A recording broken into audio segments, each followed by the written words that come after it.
Área del Estado de Veracruz, cuenta con una maestría en instituciones y procedimientos electorales por parte de la Universidad Autónoma de Nuevo León, es activista de los derechos humanos, funcionaria electoral que ha organizado comicios desde el 2001 y actualmente responsable de capacitación y educación cívica del Instituto Electoral de Participación de Oaxaca, el IEPCO. Ha colaborado en la construcción del protocolo para adoptar las medidas tendientes a garantizar a las personas trans el ejercicio del voto en igualdad de condiciones y sin discriminación en todos los tipos de elección y mecanismos de participación ciudadana, y en las revisiones del protocolo para garantizar el derecho a la no discriminación por identidad y expresión de género de las personas que laboran en el INE. Obtuvo la reasignación para la concordancia sexogenérica en 2011. A partir de esa fecha inició los trámites para la rectificación de nombre en documentos oficiales y es coautora de la serie de cuadernillos Construyendo ciudadanías diversas e incluyentes desde las infancias, adolescencia y juventudes, que es editado por el Instituto Electoral de Guanajuato. Adelante, Rebeca. ¿Sí escucha? Muchísimas gracias. Bueno, también, no sé si se dijo, pero soy integrante fundadora de la organización Querétrans, Sociedad Civil, y justamente algunas de las reflexiones que voy a compartir, aparte de la experiencia profesional, personal, también pues tiene que ver con la parte del trabajo que hemos realizado. La ponencia se llama La injusticia testimonial hacia las personas trans que sostienen otros contextos de injusticias, y este es el resumen.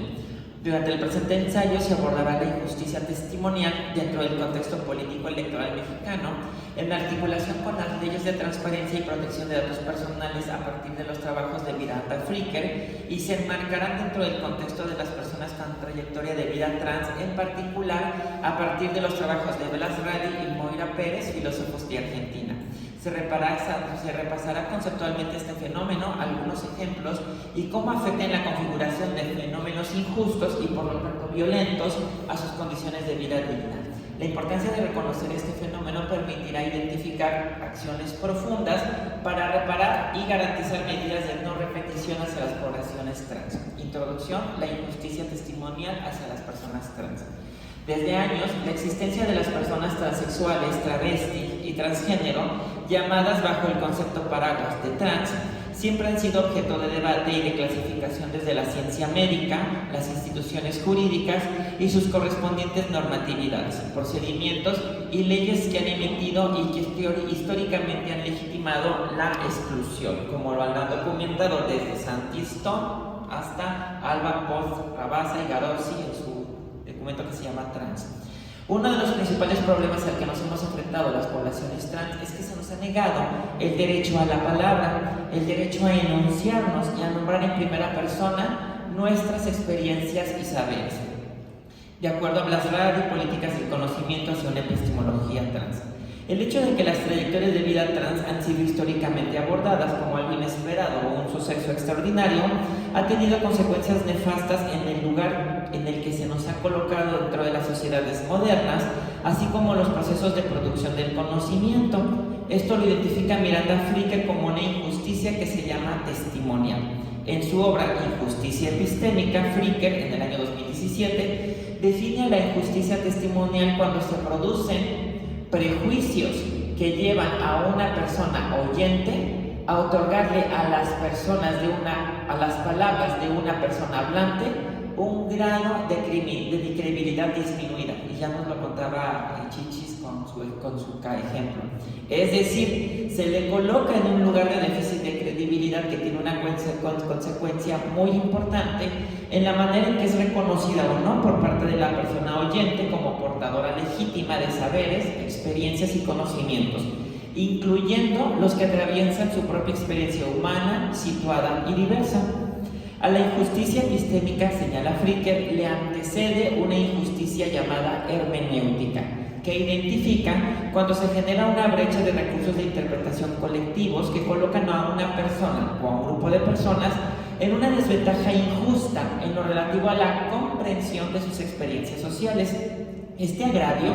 es considerado por Fricker como algo lesivo para una capacidad esencial para la dignidad humana, porque impacta nuestra capacidad para la razón, que no se limita al maltrato epistémico o del conocimiento, sino que es el punto de partida para los procesos mentales que justifican dichos y acciones deshumanizantes que impactan atributos elementales en la convivencia humana, como la confianza y la sinceridad, tanto en la persona hablante como en la persona oyente, en perjuicio del grupo en desventaja. Estoy citando a Miranda Fricker. En este sentido, la injusticia hermenéutica se sostiene de prejuicios estructurales que tienen como consecuencias la injusticia testimonial, que implica un prejuicio en la economía de credibilidad de una persona o un grupo de personas. Por lo tanto, tomando en cuenta lo anterior, Fricker apuesta a una epistemología de la virtud. ¿Qué es esto? Considera que es aquella en donde se abordan los aspectos técnicos y políticos que participan en nuestra conducta epistémica, así como en los procesos de producción del conocimiento, particularmente el cuestionamiento hacia el llamado principio de neutralidad, que aún se asume existen en diversos contextos. Por lo tanto, en este ensayo se analizan los sesgos cisexistas, se repasa cómo las leyes de transparencia participan en la injusticia epistémica hacia las personas trans, y de tal suerte que se identificará a la invisibilidad hacia las personas trans como un fenómeno que es histórico y también estructural. La injusticia testimonial dentro del sistema con C mexicano y las leyes de transparencia y derechos humanos de las personas trans.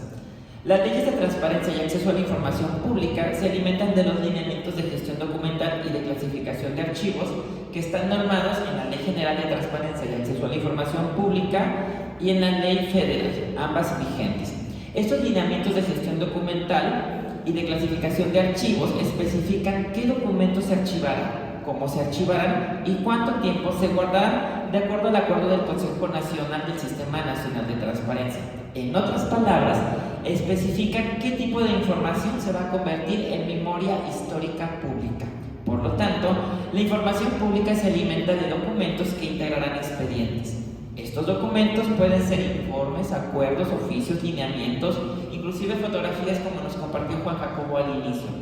denuncias, expedientes personales, entre otros. Es en este punto donde entra la invisibilidad hacia las personas trans, para lo que tenemos que cuestionar un sesgo que existe cuando se genera la documentación que integrará los expedientes y posteriormente la memoria histórica. Este sesgo surge de un concepto llamado cisexismo, lo retomo a partir de los trabajos de Julia Serano, Blas Radi, inclusive lo he recuperado yo en algunos trabajos, y que se define como una forma de pensar donde se asume que las trayectorias de vida trans son menos verdaderas, menos sanas, menos naturales, menos auténticas que lo que no es trans, es decir, las trayectorias de vida cisgénero. Es aquí donde la categoría cisgénero, se usará en la apócope cis, adquiere importancia porque es una perspectiva hegemónica desde lo social y que trasciende lo legal, por lo tanto, también sus instituciones y sus procedimientos. En este sentido, a partir de la idea de que solo existen dos sexos biológicos, se archiva y se genera documentación, misma que será insumo para acceder a la información pública con las resultantes de este sesgo cisexista, que en términos concretos es una forma de discriminación indirecta, como lo señala la Suprema Corte de Justicia, en perjuicio de las poblaciones trans.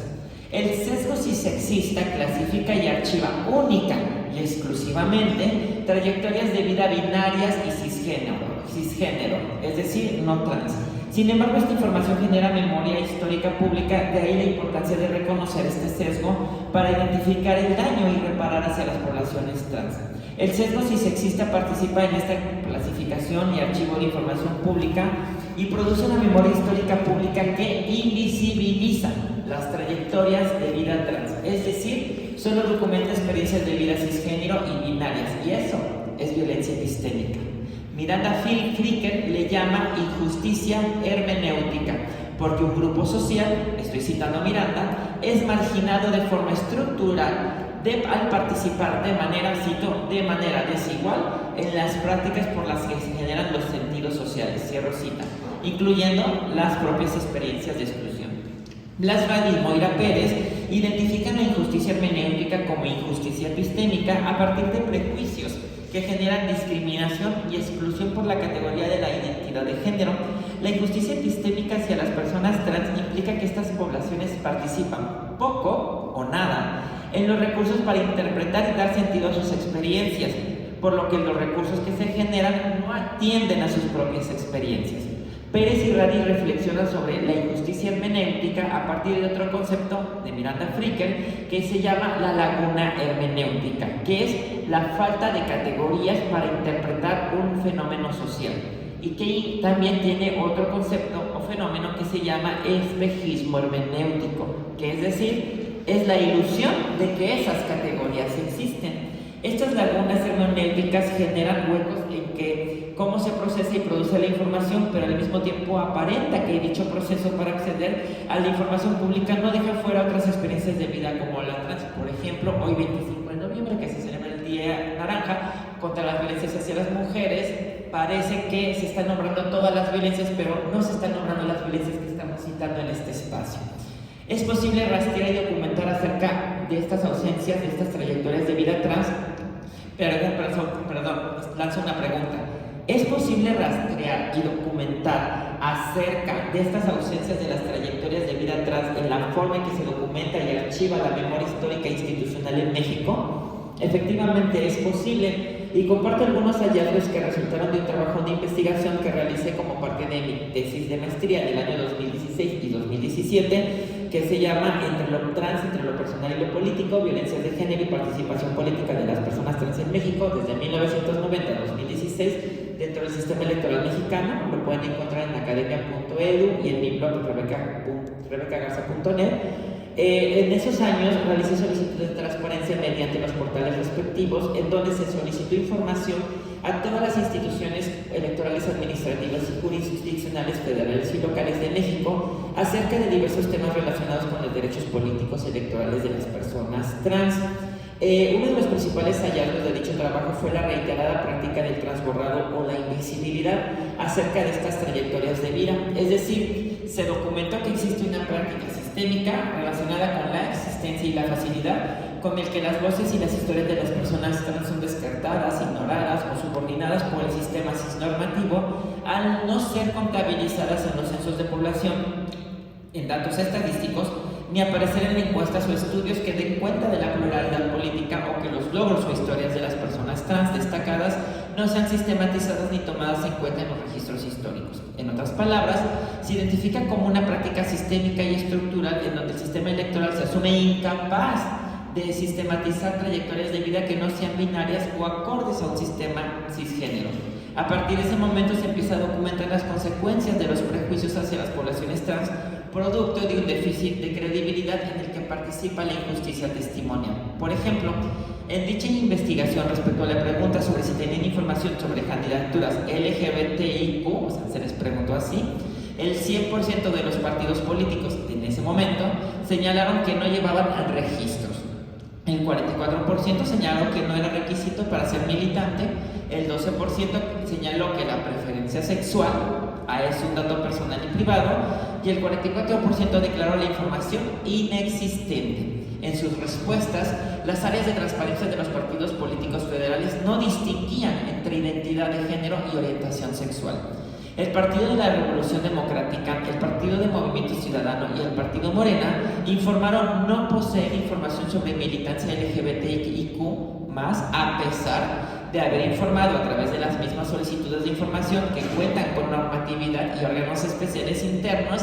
para la militancia de la diversidad sexual. Ante el histórico abuso del principio de autoadscripción, no solo de la identidad de género, sino de la identidad indígena y otras que sostienen las acciones afirmativas que se lograron en el año 2021 producto de las luchas LGBT y trans, se considera como relevante el fortalecimiento de criterios orientadores para las acciones afirmativas como de la diversidad sexual, indígenas o con discapacidad, porque también se abusó de este principio de autoadscripción. así como de los procesos de rendición de cuentas con una perspectiva no punitiva, en donde las personas con cargos de representación pública estén obligadas como parte de su desempeño a diálogos directos, permanentes y continuos con las poblaciones que representan.